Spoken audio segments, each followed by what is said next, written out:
You want to wash the cabbage individually. Just tear off each leaf. And then we'll cut it into smaller pieces so it can fit into the jar. So first off, I would cut off this part here where I tore it off from the root. It's just not really nice. So I would go half.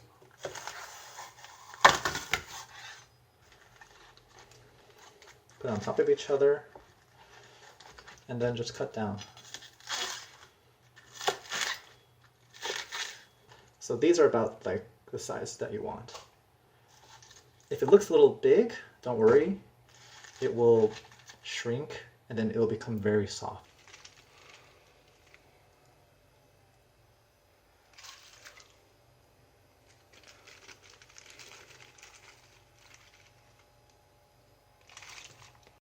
So as you can see, they're all pretty covered. If you want to be like, a little anal about it, you can cover it fully. But trust me, water will release because this cabbage will shrink a little bit as it takes in that salt, and the cabbage is gonna let out some of its water. As you can see, they let out a bit of water. Now I'm gonna rinse them.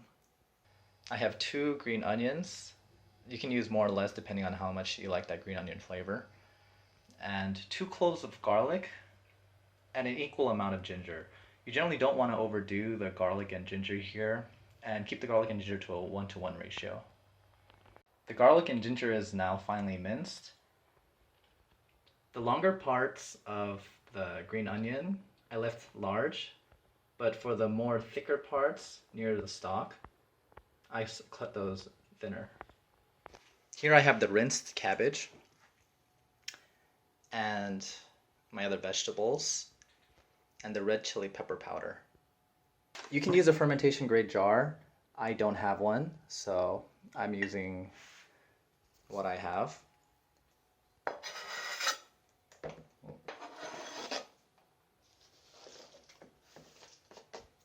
For when you put the water in, you want it to be a deep red color. If you've ever eaten kimchi before, or you look at pictures, you're gonna see that the liquid is always a deep red.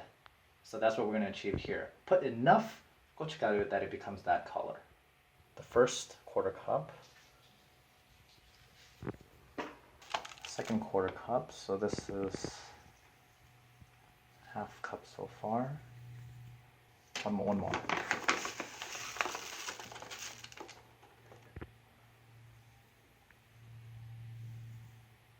Okay, we'll see how that looks.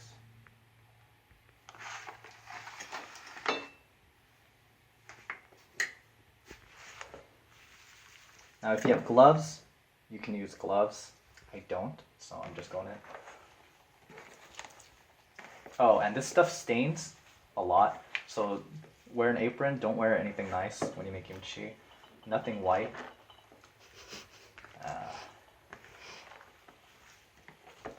Yeah, you want a nice even coating.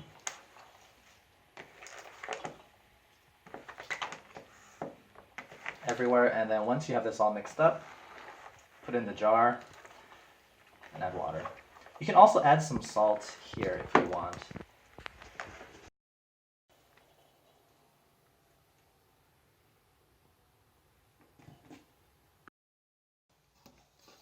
I put in a touch of salt. I'll put in a little more. Not too salty. We'll taste after that much. Now I'm gonna put in water. I'm gonna use the previous container that I was making it in, so I don't waste any of the gochugaru.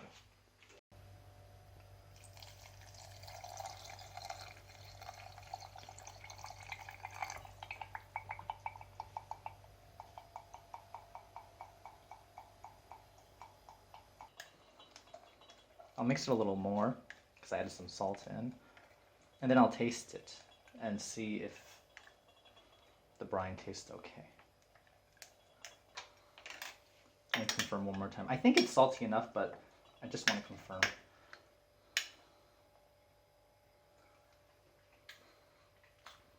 I think it's good. Okay, so that tastes salty enough. I have the kimchi mostly covered. And I'll stir it later to make sure everything is evenly coated. Lock it. And put it aside. Room temperature in a cool and dry place. This is out of sunlight, so it'll be fine. And you want to let that sit for at least 24 hours. If it's like really hot where you are, then you can test it earlier. You want to taste as you go. You'll get a sense of how fermented you want the kimchi, and everyone is different.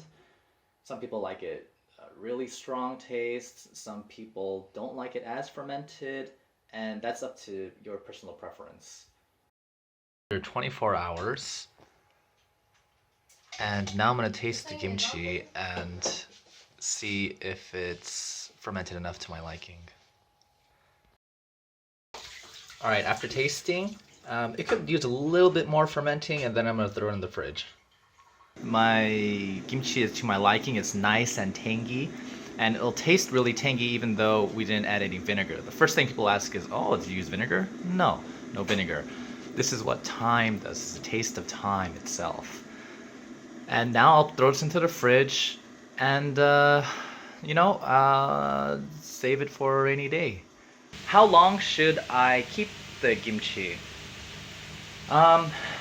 If it ferments too much and you feel like you can't eat it as is, you can still cook dishes with it. You can make kimchi-jan, the kimchi pancakes. You can use it in soups. You can make kimchi jjigae. What you don't want to see is mold. I've personally never ever seen mold on my kimchi, but you'll know what mold is when you see it. When I fermented things, sometimes you can get like a white mold, and that's been okay for me in my past experience. What you don't want to see is a dark mold. If you see a dark mold, it's better safe than sorry. Just throw it out, try again, and be a little safer this time. Alright, make it your own thing. Have fun.